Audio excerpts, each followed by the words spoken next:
Mexico will not pay for the fucking wall. Strong and stable leadership. I was elected to represent the citizens of Pittsburgh, not Paris. Hitler didn't even sink to using chemical weapons. Brexit means Brexit. We're thinking about building the wall as a solar wall. You talk shite, hen. They're bringing drugs, they're bringing crime, they're rapists, and some, I assume, are good people. From this moment on, please, do not ever call us a racist party. The Conservatives have no majority, no mandate, and no plan. Just who the hell do you think you people are? Put on a proper suit, do up your tie, and sing the national anthem. Nobody builds walls better than me. Hello and welcome to episode 16 of Everything Left. This is a very short episode, but don't worry, you'll be getting a full episode later this week, as I'm going to be joined by some special guests from an exciting new magazine publication dedicated to giving young people in the UK a voice in politics. But before then, I'm joined once again by Adi Anhang as we discuss Wonder Woman in a little more detail now that the film has been released and we've both seen it. Obviously there will be some spoilers ahead, though we won't be talking about any of the major plot points in the film. I used to want to save the world.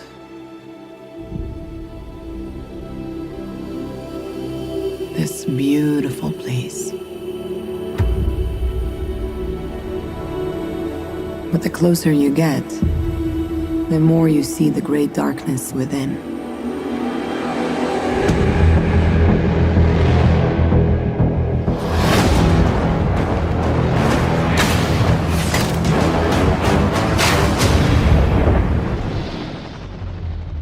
I learned this the hard way, a long, long time ago.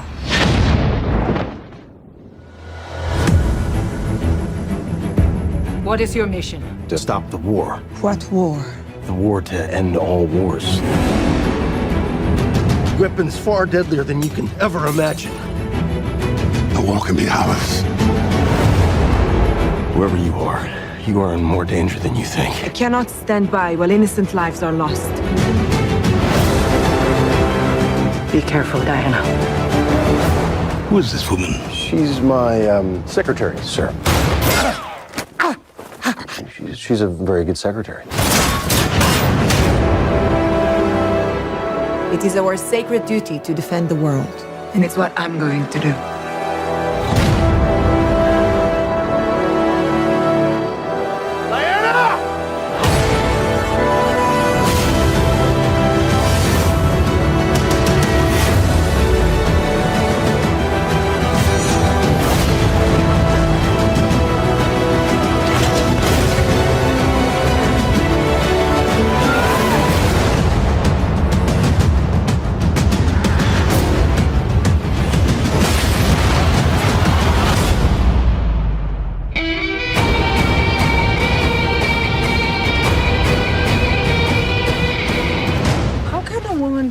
Fight in this? Fight?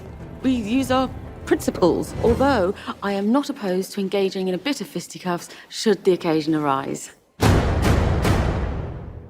Since the last episode, I've now seen it, and I was hugely surprised that DC have made a good live-action film. Maybe that's what happens when you use a female director and the main character is a female fucking superhero. Also, you don't have a guy walking around with a mask and a voice distorter. Don't get me wrong, there's some issues with the film. I would have preferred a little less random slow motion during the fights. There is actually a reason for that. Okay. She was pregnant when they shot that. They literally had to manipulate cameras to make sure that no one saw her belly and that she was capable of physically doing the motions, which I think she did a fantastic job because she was 5 months pregnant. See, I knew she'd filmed it whilst pregnant, but I didn't know that they'd made some of those editing choices around that. I guess it does make sense, yeah. But that's about my only criticism of the film, is sometimes the fights feel a little off because of how they're edited, but the fights are still amazing, and the most important thing is everything between those action moments is great. The character building, the interaction, the way they portray Diana and her discovering the world and her innocence and naivety, coupled with her wisdom that's come from her being hundreds of years old and everything. It's an amazing film. Like, one of my favorite things. For instance, I thought it was funny and quirky and adorable, the part of her... we're trying to keep it spoiler-free, but still. Yeah. I mean, and what I'm saying isn't technically a spoiler. The part of her in the clothing store, that was adorable. And I think it's actually very fun and important to show her character like that. Yeah, and it could have very easily have been cheesy and stupid, but it's done with such innocence, and there's a point to it as well. It's not just let's throw something funny in there. It's showing her development and her discovery of the world, and it's just so well done. It's like there's a moment where Diana tries ice cream for the first time, which is a scene that's been done in the comics a few times, and the animated Wonder Woman film that DC put out probably close to 10 years ago now. And the reason that kind of moment keeps getting reused is because it's such a human moment, and something that shows how someone who's so fantastical and comes from a culture steeped in mythology and superpowers can find something that we take for granted so amazing. And it shows such sweetness and innocence in a character who, let's be honest, is a killing machine. And it's great, and I'm so pleased that they captured that in the film. Would you like to buy an ice cream? Thank you. 8 please, sir. There you go, pal. Keep the change. Thank you very much, sir. What do you think? It's wonderful. Yeah. You should be very proud. Thank you very much. You should be very proud. I don't know. I'm pretty sure about 99% of people agree with me that Gal Gadot was extraordinary and oddly perfect for the part.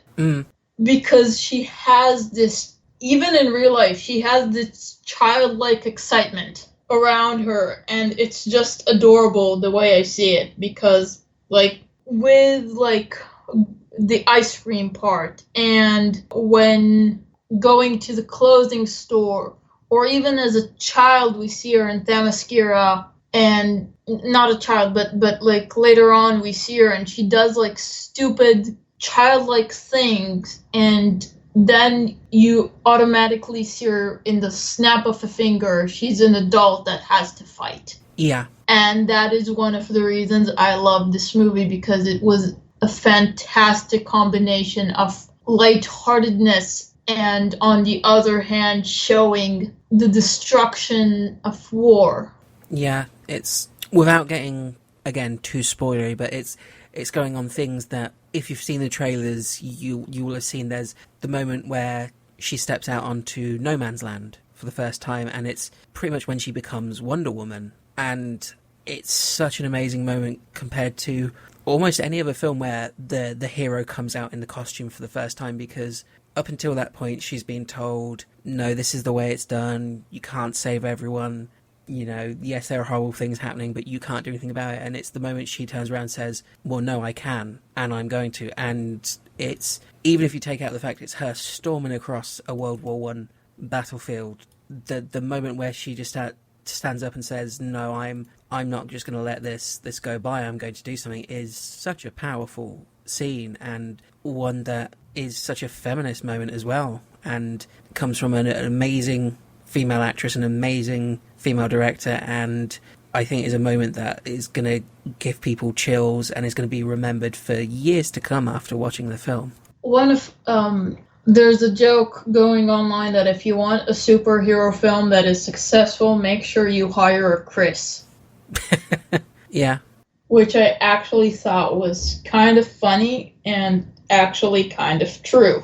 Because so far there have been no unsuccessful Chris-related superhero films. Thor 2 wasn't the best, but the first one was good. Yes, but it still succeeded. Yeah. So the point still stands. Now, one of the things I actually loved is the fact that Chris Pine was kind of awesome in the role still. Like, he was brilliant, I think, as Steve Trevor. Yeah, he was great as someone who... You could carry a film with him as that character. You know, Steve Trevor could be the hero of his own movie. He's charming and can kick ass and is willing to go and do the right thing even if he's been told not to, and he's the traditional hero, but none of that takes anything away from Diana and her film. If anything, it accentuates her and her hero's journey, and it's not often you get films where even with a female lead, the man isn't taking a little something away from her. If anything, he's building her up as a better hero, a better person without any detriment to her. It doesn't take anything from her. There's no moment where he's having to tell her, no, you're wrong, this is the way it's done, and then she learns from that. There are moments where he's telling her that, and she actually turns around and says, well, no, I'm not, and proves him wrong. Please, slow down, Diana. That's your leader? How could he say that, believe that? And you, was your duty to simply give them a book? No. You didn't stand your ground, you didn't fight. Because there was no chance of changing his mind. This is Ares, and he's not going to allow a negotiation or a surrender.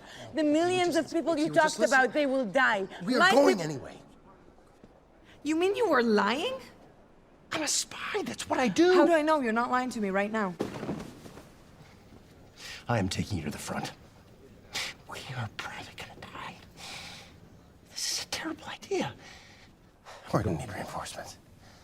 It's a great role that I was really worried about, because sometimes Steve Trevor and Diana, they're not portrayed as the best relationship, and I was worried it was going to be the whole she left Themyscira because she fell in love with him and all that, but no, she used him as a vehicle to leave, but it wasn't because of him. Yes, it was thanks to him she found out about the issues with man's world. Yeah, and it could have very easily have been Steve Trevor arrives in Themyscira, she's so enraptured with him that she goes with him or follows him, but no, it's like they didn't go down that easy route, and he's a great character for helping make her go from a good character into an amazing character. I mean, it could have easily been a woman doing this. Yeah. Like, it's not because of him as a person. I mean, it probably helped that it was him and not, like, a German soldier that came to say, oh, look, a really cool superhero that can help us beat the Allied forces. Were they called in World War I the Allied forces? Yeah, they were the Allies. Anyway, it like, if it was a German soldier, it wouldn't have happened, because she would understand as they arrived in man's world that that's not the way she feels, like that this is wrong. But if it would have been any other soldier from the Allied forces, like, she probably would have followed them. Yeah, no, I have to agree with that. Steve was a great person for her to follow, but she didn't follow because of him. You know, anyone would have spurred that kind of reaction from her to go out there and try and do the right thing. I have also seen another brilliant film called Gifted. Okay. So this one starred a different Chris Evans. Please don't make me go. You can keep homeschooling me. Tell you everything I know. No more argument, okay? We've discussed this ad nauseum. What's ad nauseum? You don't know? Wow, looks like someone needs school. Good morning, Miss Stevenson. Who can tell me what 3 plus 3 is? Everyone knows it's 6. Barry, can you stand up, please? Can you tell me what 57 multiplied by 135 is? Okay. 7,695. The square root is 87.7 and change. Now, what does ad nauseum mean? I listen to the wind of my soul. I think your niece may be gifted. I am good friends with the headmaster of the Oaks Academy for Gifted Education. No, I promised my sister I'd give Mary a normal life. I think she's got to be here. I've sat upon the setting sun. Who's that lady in front of our door? That'll be your grandmother. Holy. It's a MacBook, darling. What are you doing here? You are denying the girl her potential. How many 7-year-olds are doing advanced calculus? Forgot the negative sign on the exponent. Mary, why don't you say anything? Frank says I'm not supposed to correct older people. Nobody likes a smartass. We petition the court to grant my client full custody of the child. No! No! You're gonna take that girl, you're gonna loan her out to some think tank where she can talk non-trivial zeros with a bunch of old Russian guys for the rest of her life. And you'd bury her under a rock. Evelyn, stop. I'm raising her how I believe Diane would have wanted. Do you need a reason we should commit treason? If anybody takes that baby away, I'll smother you in your sleep. Bring into this. My sister wanted Mary to be a kid. She wanted her to have friends and to be happy. Tell us, do you have health insurance? No. Did you spend the night in jail? Objection! And leave the valleys of... What's your greatest fear? That I'll ruin Mary's life. Mary! She's bossy. I've heard that. Valleys of the young. He's a good person. You wanted me before I was smart.